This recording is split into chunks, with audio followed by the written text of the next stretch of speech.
It's a joy to be here. Okay. The title of the presentation is called Original Love, an interpretation of Gebser in light of our changing view of Mother Earth. And I want to begin with prayer, as I often do. So, thank you.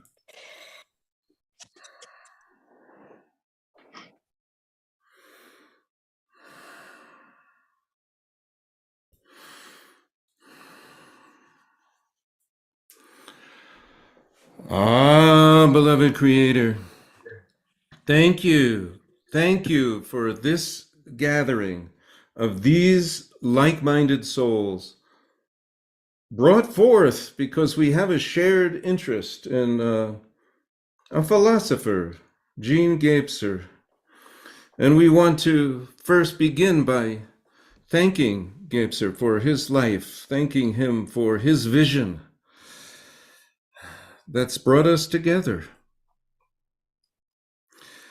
And I give thanks for other visionaries, Sri Aurobindo, Haridas Chaudhary, Grandfather Leon Secretero,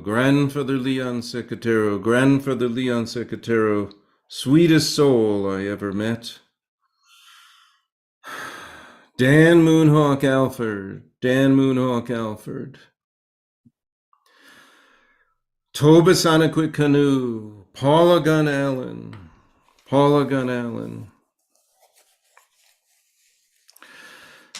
The ancestors of each and every one of you that brought us to this moment in time. Thank you to your grandparents, your grandmothers, grandfathers, your forebears that brought us here. Thank you. And thank you for the ancestors of the trees, the flowers, the bees, because without them we wouldn't be here as well. Thank you for all the elements, the light, the sunlight. The sun is such a source of our existence. Thank you to Father, Son. Thank you to all the starlights. And thank you to the light in our solar plexus. Thank you to the light of consciousness that can penetrate.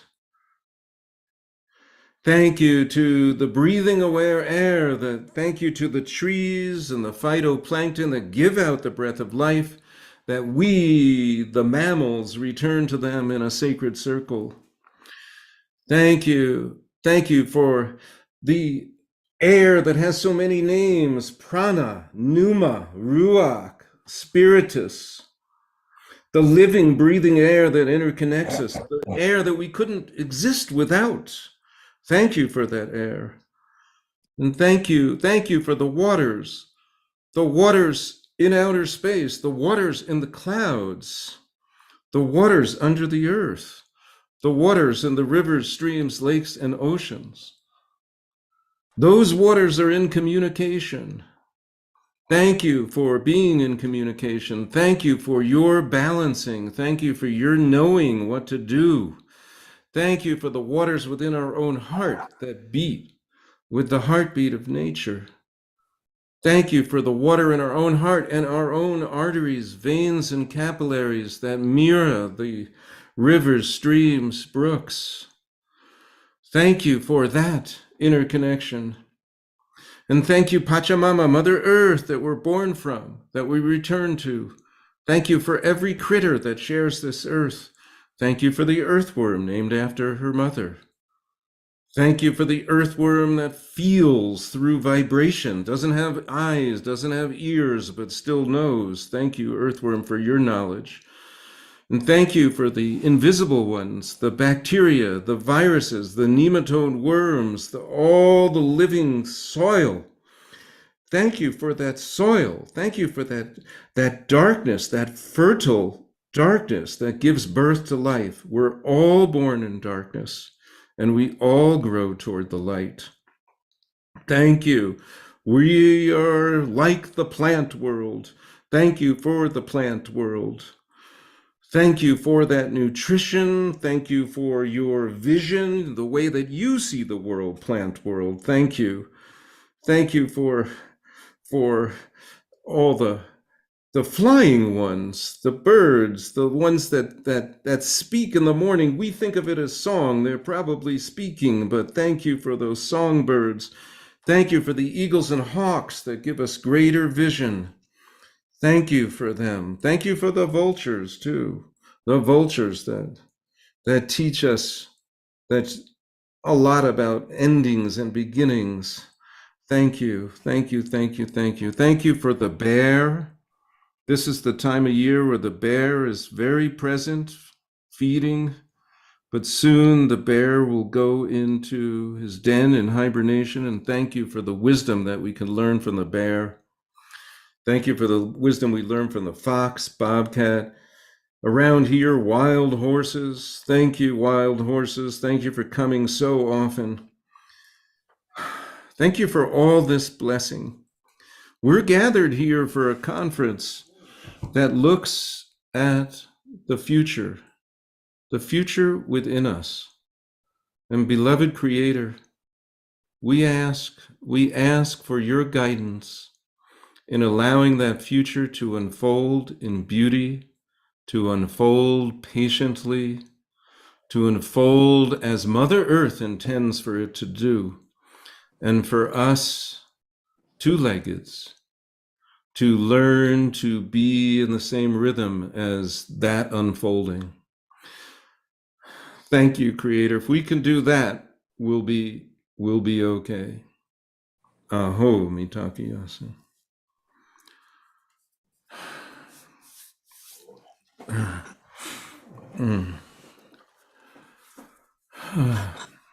So,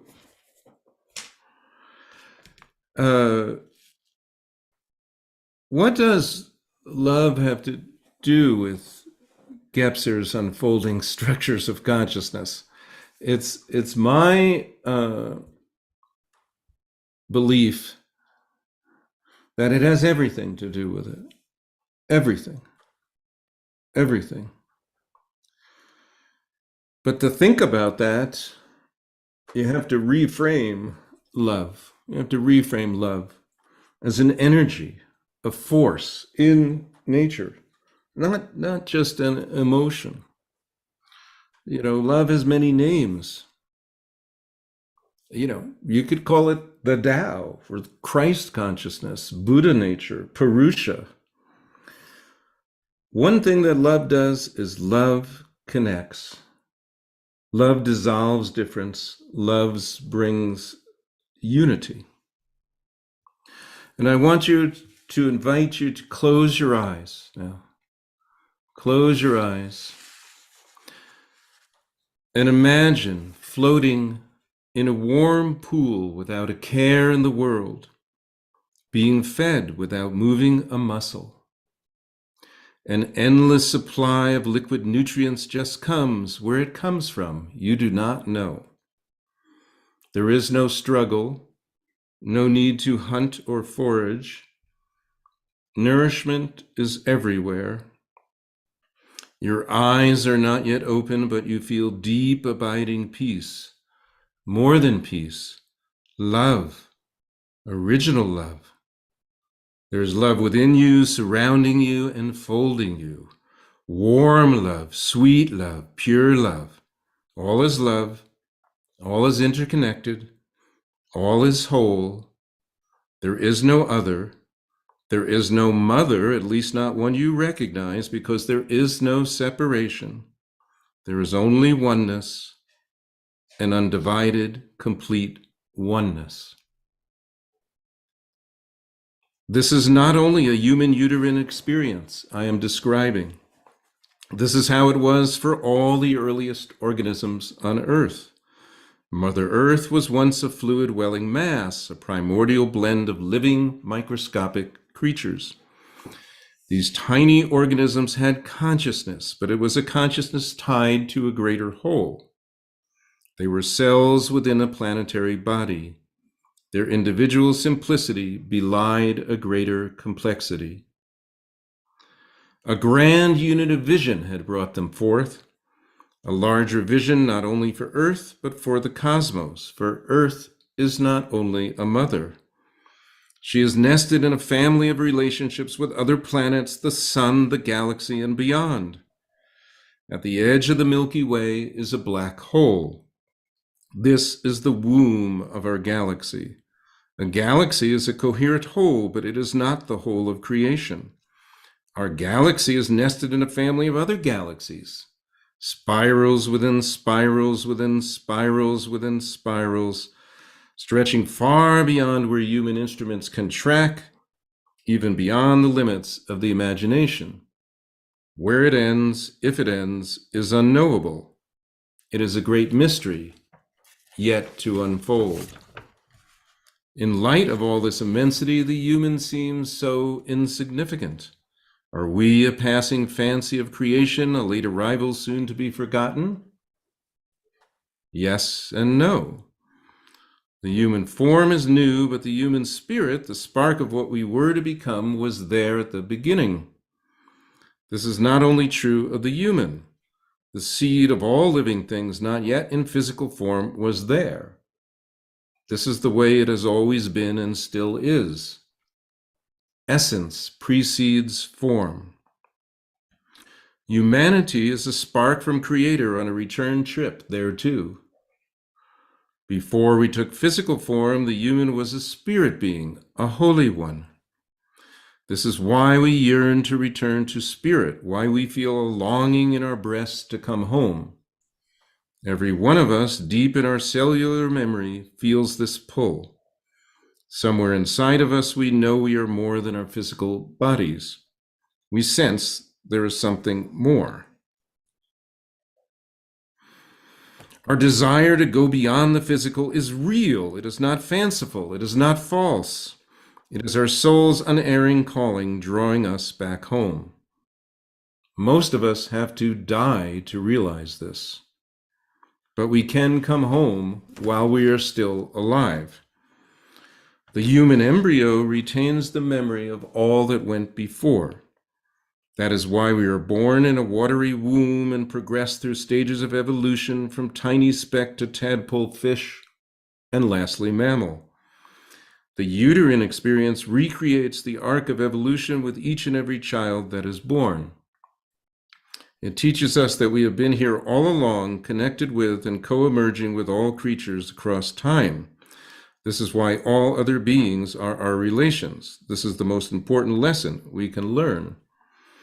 The human spirit was a spiritual seed before a physical seed. The spiritual creates the physical.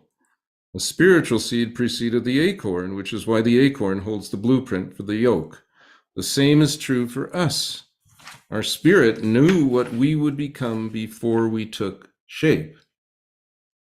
When we came into form, we did so in accord with the development of the planet. It was Mother Earth's timing that directed our emergence. We did not become human out of the blue. It was out of the ocean, but not the blue, and not just because the oceans were originally brown. Our spirit is tied to the cosmogenesis of the universe, which is in turn tied to our mother planet. Mother Earth adapted to universal conditions, and we adapted with her. We have been remaking ourselves in accord with the planet all along. We still are. There was once an intimate relationship between the human and all other creatures. We are their relatives. What we often dismiss as lower life forms, such as viruses and bacteria, are radically important to our existence. Germs germinate. They are a primary basis of life. They help create us too. It is not only the chimpanzee that is our relative, it is all of creation. Bacteria and viruses are very much a part of us. They create us and they can sustain us, coexisting harmoniously. But if we or they are out of balance, they can kill. The world is now learning this lesson. We must come back into balance. The way to do that is to remember who we are, a microcosm of the macrocosm, related and interdependent with all there is. To fully realize this truth is to open the heart in joyful ecstasy. What a blessing it is to be alive, an integral part of the whole. And that's chapter 1 from the book Original Love.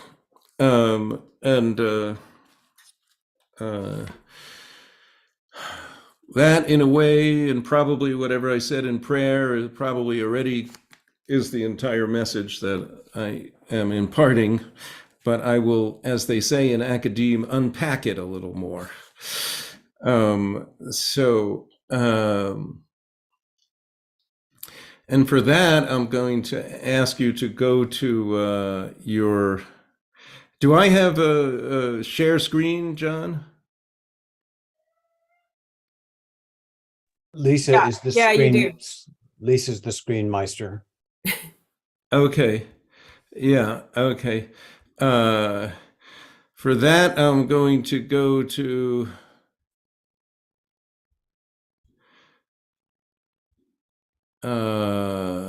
Play for credit. So I'm asking you to slip into slightly left brain here. Now this is a baseball diamond. Not really, but it might as well be. This is one of the oldest stories that told in the Western tradition. And this particular diagram has earth at first base and fire at second base and air at third base, water at home. Empedocles spoke about something that came down in history and was called the four element theory, but he didn't really name four elements. He named gods and goddesses: Hera, Hestes, Hades, Zeus. They were living energies. But his thesis was that in the origins of the cosmos, love dominated. Strife had not yet come in. Strife is now playing right field, left field, and is in the onyx circles. So strife is surrounds us. But in Empedocles' story, originally, love was all there was. Love is the unity. That's really important because there's so many origin stories that are the same thing. The Tao, the Purusha, these oneness. Out of oneness comes two-ness, comes the many things, and the fragmentation that we're experiencing today. So Gebser's structures of consciousness are very much in tune with all these origin stories. Very much in tune with all these origin stories. And I feel that love can be thought of as the original unity. And in Empedocles' story, he speaks about that in total unity, love dominates. But then you start to get into a cycle as you move sunwise there. You get into the cycle of separation where the force of strife comes in. And ever since strife has come in, the elements are somewhat separated. But of course, they're always all together. They're always all together. You can go to any place where there is a volcano exploding, and you will know that fire can be liquid fire, and fire can run into the ocean and create land. So the elements are always all interconnected. But to some degree, they've become separated. And as they become separated, this dance of evolution begins. But I don't like to call it evolution per se, because the model that I most appreciate comes from Vedic cosmology. And I know Jean Michel will be speaking about this later or in some way. And Purusha, or pure spirit, goes through involution, becomes involved in matter. So at the highest frequency, Sat Chit Ananda, being consciousness bliss, spirit descends through those realms into the supramental or intuitive gnosis, to the mental, the emotional, physical, and right down into the physical form. And this is why, of course, the lotus is sacred in India, because the lotus, at the bottom, the lotus grows its roots into the muck and the mire of the soil, and out of that, it unfolds. It unfolds in immense beauty, its flowers, its petals. So the unfolding is evolution. Everything prior to the bottom of this arc is involution. And the beautiful thing about Gebser's philosophy is he understands full well, as Aurobindo did and other visionaries, that the mutations that we're going through, the structures of consciousness that unfold, are driven by spirit. I could say they're driven by love, because I don't make a separation between spirit and love. So they're driven by a oneness, a force of oneness. That's what I basically want to say. And I don't want to overemphasize oneness as some kind of perfect state, because there's a shadow side of oneness, I mean, a fascist government is oneness, but so it's more about unity and diversity that we're speaking about here. It's more about that. Now, there's another old Western story which is really important for our purposes. Oh, sorry. I hit my arm and that's the separation of the sexes. And that's another ancient story that's told about originally human beings were double sex beings within a single body. They had 4 arms, 4 legs, 2 faces, etc. Now, normally speaking, they were thought of as male and female, or masculine and feminine within the same body, but there were also the ancient Greeks allowed for male-male pairings, female-female pairings, and androgynous pairings.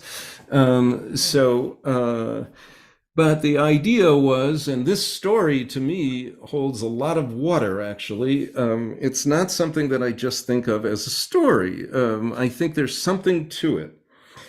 And ever since, if you go back to the involution and evolution, roughly at the bottom of the arc, where spirit is fully encased in matter, that might be where the separation of the sexes comes in. It might be where the Bible, the Western Bible, is talking about Adam and Eve, the separation of the sexes, discovering themselves as separate,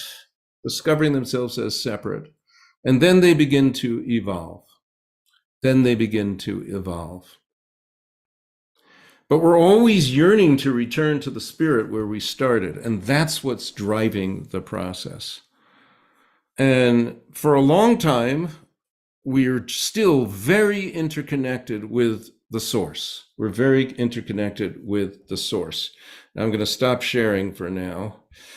And we still can be interconnected through the source, through vibration, prayer, chanting. Om Trayambakam Yayamahe Sugdehim Pushtya Bandhan Orvarukamiva Bandhan Midyor Muksiemertad Swa Swa. As an example of just one chant, that at least it brings me into some form of interconnection. So as we evolve, we're still completely connected with the land. What Sagesh Youngblood Henderson calls the origin of language would be from the langscape. It's from the land, the speaking earth. Everything on the earth is speaking. Humans just joined the party. and we begin to speak. But that's the way we learned. We learn from other critters, we learn from the other animals, and we began to form our own language.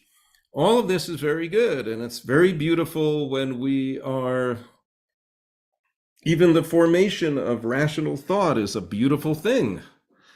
It's, for the ancient Greeks, it's about harmony, proportion, divine proportion. It's about aesthetics. It's about a gasp, an awe. It's so beautiful, the beginning of rational thought. It's beautiful. It comes from ratio, divine proportion between things. It's only, where we are today that causes us so much angst, because ratio has become, it's no longer about proportion between things as much as it's about fractionality, fragmented thinking, and also invention that isn't driven by wisdom. In a lot of Native American societies I admire, there are women's councils and men's councils. And generally speaking, the women's council is the wisdom council. So, for instance, the Blackfeet, for them, that's a nice sound. That's a nice sound. So for the Blackfeet, if they're going to have a Sundance really never ends. But if somebody's trying to show up to the Sundance grounds, the Women's Council has to meet first, and they decide when it's going to occur. I mean, historically, women were associated with the cycles of nature, which I personally associate with wisdom. So that's a good reason, because men, we're very good at getting things done, but we need some guidance, and it starts early. Sperm cells don't ask for directions at the cervix station, and they're just kind of wandering around. Lisa's rocking that one. Okay, it's good to have directions. It's very good. So I'm probably going over a little bit where I wanted to go in time wise. So I'm gonna start to get to, everybody here knows about. I'm going. I need to share again, right? All right, hold on a second. Is this? Can you see this? No, right? Okay. Not yet. Yeah, because I have to share, and I don't know how to do that because I went out of the. Okay, here it is. Hold on. Okay. All righty. Okay. Now you can see, but you can't see the. Where's the PowerPoint? Okay. Okay. Linear perspective, I always say, and it started with the best of intentions. But the aspect of linear perspective I want to talk about now, the thing that's really appropriate for this particular conference, is how it changed our view of time. So it changed our view of space too, obviously, but we began to use phrases like things will happen in the near future, or things will happen in the distant future. So we began to internalize perspective as a literal representation of time, and that becomes the beginning of linear time and an overemphasis on that. And to me, that's part of the seed of colonization, the idea of, instead of being in tune with the rhythms in a particular place, we now abstract knowledge from one place, we take it another place, we take it every place. It's why in New Mexico, if 10-year-old students are asked on a quiz, what is a subway? If they answer a sandwich, they're marked wrong. Why? There's only Subway sandwiches in New Mexico. There's no underground railway, but somebody has decided that the principal definition of subway must be an underground railway because, curriculum was maybe written in New York or Paris or London or something. But in any case, that is a problem. Progress without wisdom is a problem because it has ramifications. I mean, there's a lot of people that are very anxious about things that they have some reason to be, like nuclear war, the amount of nuclear warheads that exist in the world. It's true. We could be pending some form of partial or total annihilation from these devices, and yet they were created. They were created. I'm more optimistic because I mean, it's possible that the human species will partially annihilate ourselves. I think we have done that before. But there is, I mean, if you believe Edgar Cayce and things about Atlantis or whatever, it may have happened before. But there's something else that's unfolding, which is very beautiful, very, very beautiful. And really, we need to look at time differently to be able, and thanks to Gebser, thank you to Gebser. But I also want to turn to my dear ancestor Toba Canoe, which in a dialogue with native scientists and Western scientists, just simply asked the question when we were talking about time. He reframed it as what kinds of things want to happen together? What kinds of things want to happen together? And, this is a very wise way to look at things, it seems to me. Like, I mean, people have realized, like native people realize that corn, beans, and squash grow very well together. The beans, they grow together. They have the right nutritions together. They taste good together. I found that to be true of pretty much every cuisine in the world. And I think it's because it comes from the local terra. It comes from the local land. The things that grow in that land taste well together. That's why tomato and basil taste well together. And they also grow in the garden well together. So there's a lot of things that we could be looking at in that way. But there's also something, in terms of thinking about the future within us. I think we have to have patience. That's the most important thing. Jesse, you're going to be talking about unfolding. So you may know one of my the favorite things Ralph Waldo Emerson ever said was, all our progress is an unfolding, like the vegetable plant. You first have an instinct, then an opinion, then a knowledge, as the plant has root, bud, and fruit. Trust your instinct to the end, though you can render no reason. It is vain to hurry it. By trusting it to the end, it shall ripen into truth, and you shall know why you believe. Now, that's a beautiful way of looking at the development of organic rational consciousness. It doesn't go further than that, and I think Jean Michel is going to go further than that today.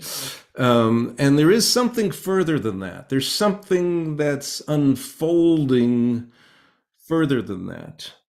But it has to do with our identities have to dissolve. Our identities, the identities we hold today have to dissolve. And this is really hard to imagine, but I think that the separation of the sexes, the reason why I brought that myth up, or story, I don't like the word myth, but is because something else is happening today, which is that, and it's not the easiest thing to comprehend, but it's, I think what is happening with the beginning of gender fluidity is that people are starting to let go of their identity with their gender per what society had constructed, and they're experimenting with it. Just like Gebser talks about how the artist, the impressionist, and other artists are beginning to dissolve, play with, and loosen up linear perspective.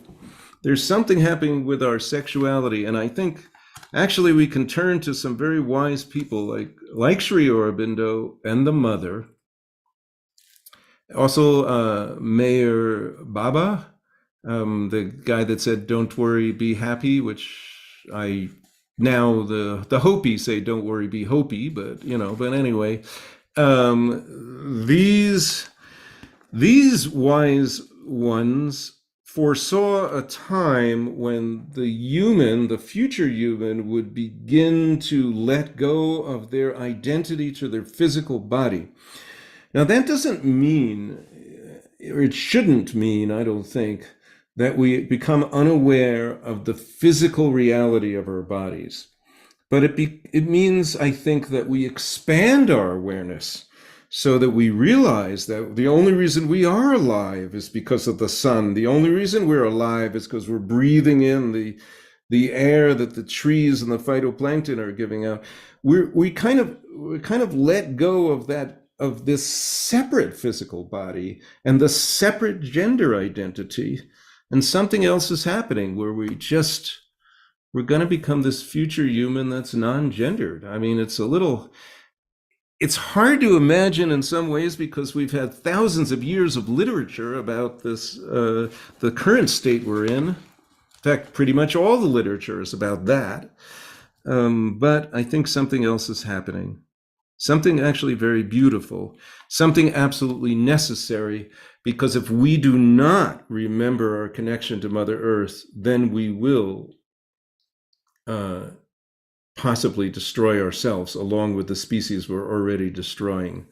We must remember that we are the light, the air, the water, the earth, and build reciprocity, build relationship with those elements, and then we can survive. And not just survive, we will thrive, and things will unfold in beauty. And that is the end of this presentation, I guess, and open for dialogue. I usually ask questions, but I think I don't have one in my back pocket, so I will wait. If you want to stop sharing, I'll put us back into gallery view so we can see each other and have a conversation. Oh yeah, thank you. Thank you. Thank you. Well, thank you, Glenn.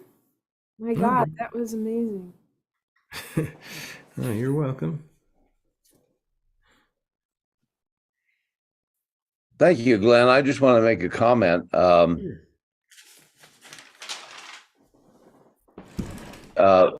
Friend Stephen Herman, in his book on Walt Whitman, talks about Whitman's sexuality, and what he's getting at, that he, instead of calling it bisexual, he terms it bierotic. So that bierotic terminology seems to fit very well with what you were talking about around the diagram of the unit sex first, and because that bieroticism allows that kind of an erotic connection or love connection, because then you get back to the essence of the concept of erotic, which is out of love and not just. So I've really enjoyed that concept of bieroticism that Stephen Herman talks about in his book on Walt Whitman. But that was just a comment. That's not a question, really. Oh no, that's beautiful. Love Walt Whitman. Yeah. Thank you. Thank you. Yeah, I remember a Walt Whitman poem about, he didn't call it unrequited love, called it unreturned love. But out of this, I have written this songs. So he did understand something about a love force that went beyond the relationship between two people, and It was the creative erotic force, just like you're saying. Yes. Thank you. Yeah. Yeah, So, go ahead. Go ahead. no, go ahead, Mike. Well, just quick, and that is, it sounds like we've been going through, at least in some areas, a hardening of the categories. And what you're talking about is we need to soften up and flow. Tell me more what you mean by that. I just remember that from graduate school. I can't remember the linguist who had mentioned it, but like you're saying, we've made masculine and feminine like these hard categories that are impermeable, right? Mm. And they don't flow like nature. Yeah. But Gebser talks about irreverta, words, which still contain that, you know, they haven't completely split. They still contain the opposites within them. He mentions sacer, or I think that's how you pronounce it in Latin, sacer. Sacred? Oh, sorry. Yeah, which means both sacred and ordinary. There were some others, I'm blocking on what the others were, but even though like linguists have jumped on, the guy who had this theory was Karl Abel, whom Gebser quotes, and Freud also quotes him. Even though linguists kind of jumped all over this notion, some of them are saying, well, hold it, hey, you know, we actually know that in a number of languages we still have these words that have a dual valence to them, where the opposites have not completely split apart.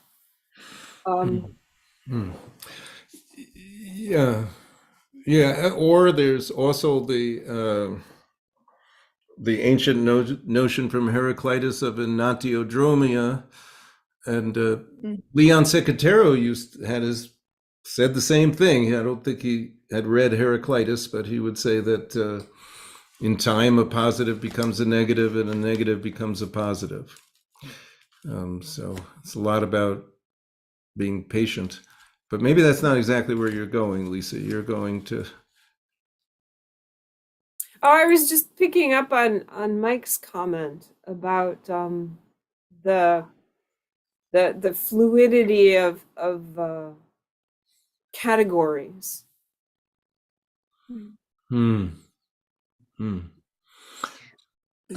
Go ahead, Jesse.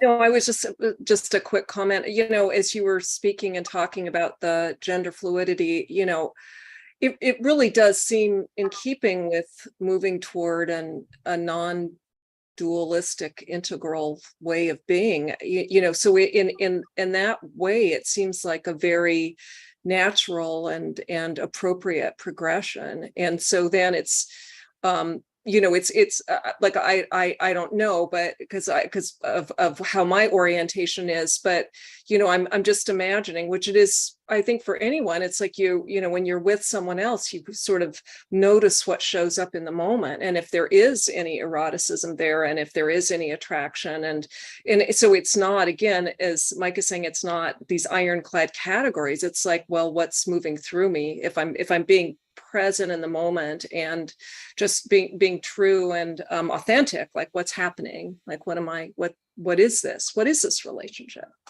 Hmm. Can I say something? Absolutely. Hi, I'm Doug Deming from Maryland. Hi, Doug. One comment to Lisa. You were mentioning some words that have, you know, neutral or bivalency, and one thing came to me as I have studied Aramaic, and one of the words that made it into the modern Bible that's an original Aramaic word is ephphatah, which means to be opened. And to me, that has everything in it, there's no negative positive. It's all, of one thing. And I don't know, that just came to me that way. And I have a question for you, Glenn. What tools would you say are available to teach or recommend to access that, the nature of how everyone wants to connect to spirit? Or some people realize it, some people don't, but there's this drive, I guess the Islam calls it himma, this longing for spirit. And for me, nature feeds me and can definitely connect that way, the wind, but do you have other suggestions? I don't feel comfortable trying to tell people what to do there. I appreciate the question, but I imagine that everybody here has their own way of connecting, and Okay, the way I might connect right, I understand. may or may not resonate with others. I'd be reticent to try to advise. I mean, yeah. Sorry. Jean-Michel has his hand up. Do you have a Yes, Jean-Michel. Yes, hello, can you hear me?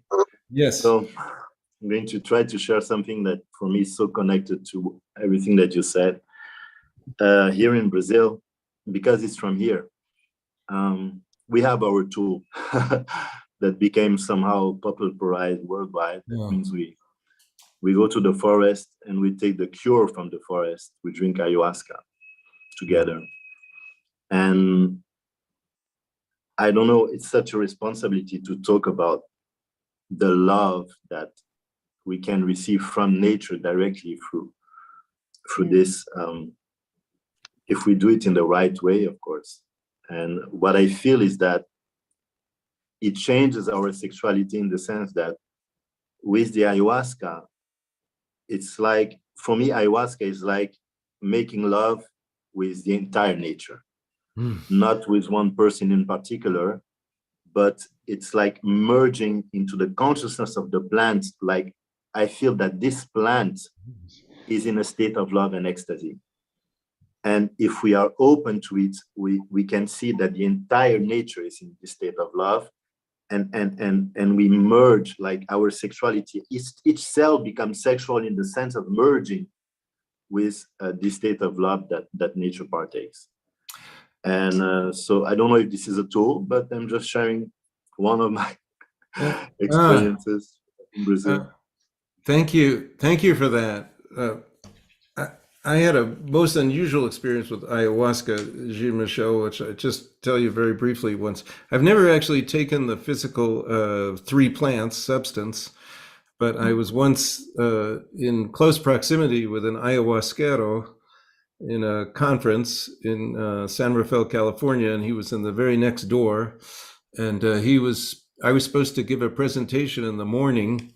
And he was talking late into the night with somebody, and I actually knocked on his door and said, "Yo quiero dormir."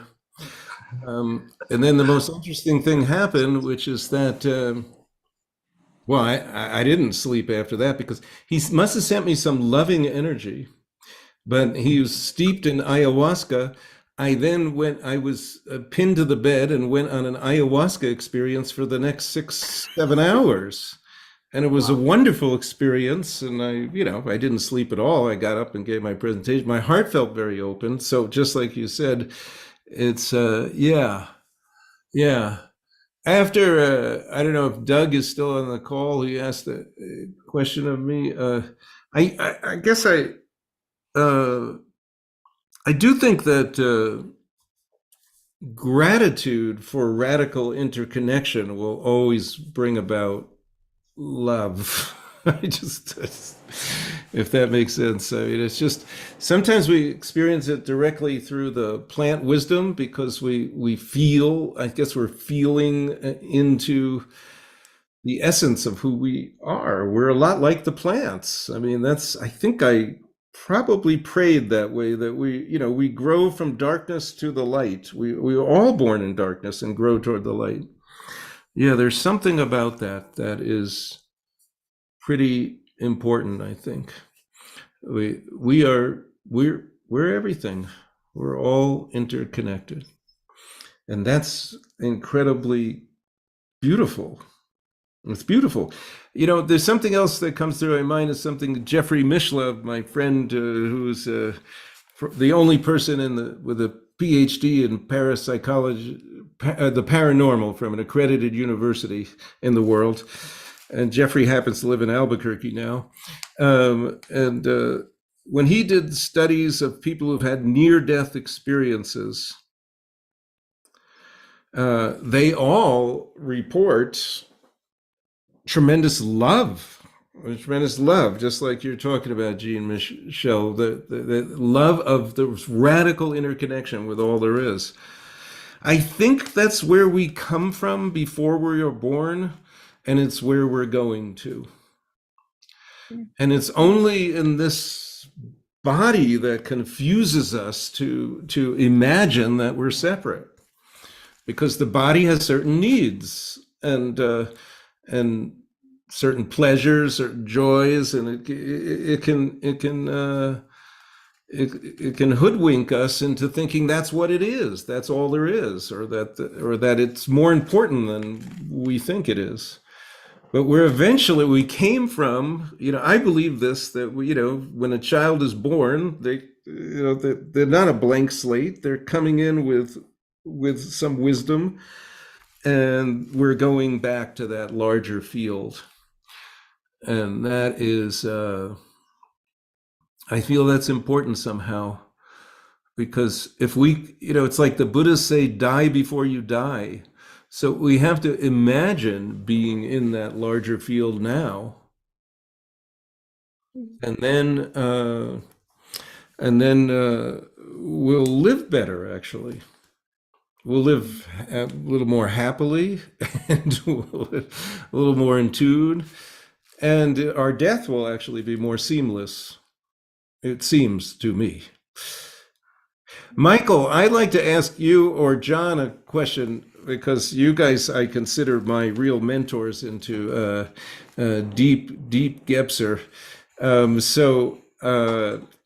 How much, if ever, is Gebser talking about love? So I just want to ask you that, because I know Aurobindo talks about love, but I just want to ask. John, I defer.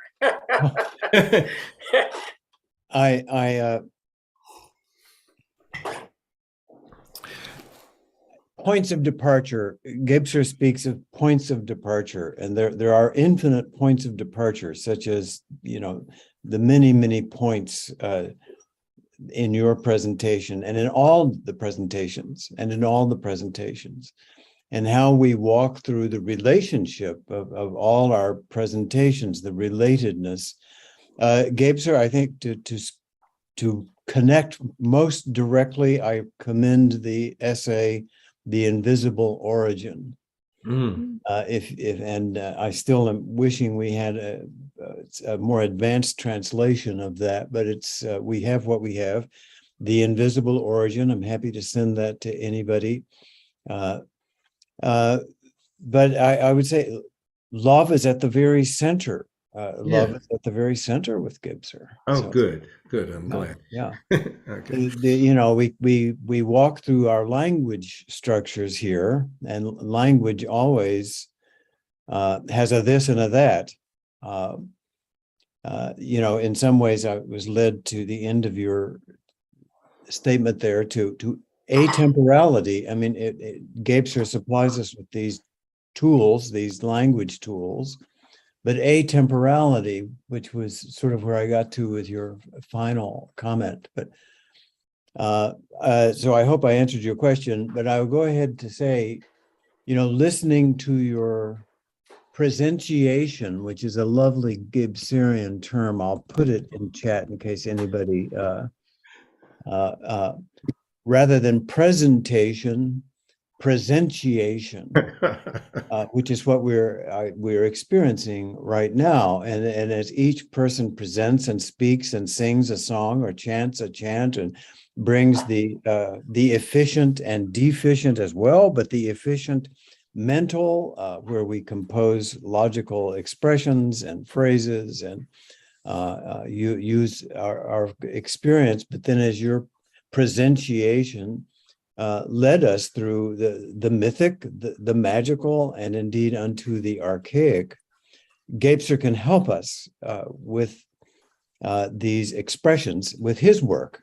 So in embracing his work, we each can come together, as you say, come together in love, and I can stop right there rather than continuing. But yes, we are coming together in love, in the integral work, as Gebser has described it, in his sweet and traumatized life. You know, Gebser was living through the trauma of Europe in the 20th century, and Gebser was right in the middle of it. But there's a sweetness in his work, which evokes the hymn. There's a sweet, sweet spirit in this place, and that's the place where we are right now. Now, when we then take up, each of us takes up our path, the mysteries of our personal paths, then we face what we face. You know, I'm working very, very intensely with my work, and as I listen to you speak, I think, oh, I'm enjoying the swerving and the dancing through your language and your work, and with everything you say, I could respond with a this, I could respond with a that. I have no argument to win. I have no argument to lose.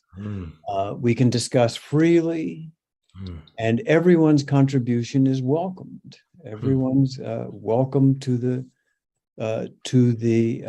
feast, the feast of love, if you will. And so, but it was specifically as to your question with Gebser, I would refer you to the essay, The Invisible Origin, which is truly a mystical treatise.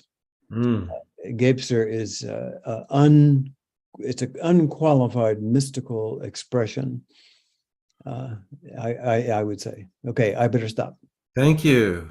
Yeah, that was beautiful. As well as the final sections of Ever-Present Origin. I mean, Gebser's sense of passion, and what he repeats over and over and over in EPO. He says, you know, everything depends on our encountering when to make things happen and when to let things happen. Yeah, even the word, and I can't pronounce it correctly, Ursprung, if you can pronounce it correctly, please correct me, somehow feels to me like love. I mean, this spring, the eternal spring, I tend to associate water with love, so, because our heart is of water. It's the arteries, veins, and capillaries in our body connecting with the rivers, streams, and brooks of Mother Earth. So it's something about that that's very, very beautiful for me, evocative. The ever-springing origin, the ever-arising. Yeah. In all things, in all dimensions, at all scales, always. That's Gebser. Okay. Thank you. Beautiful.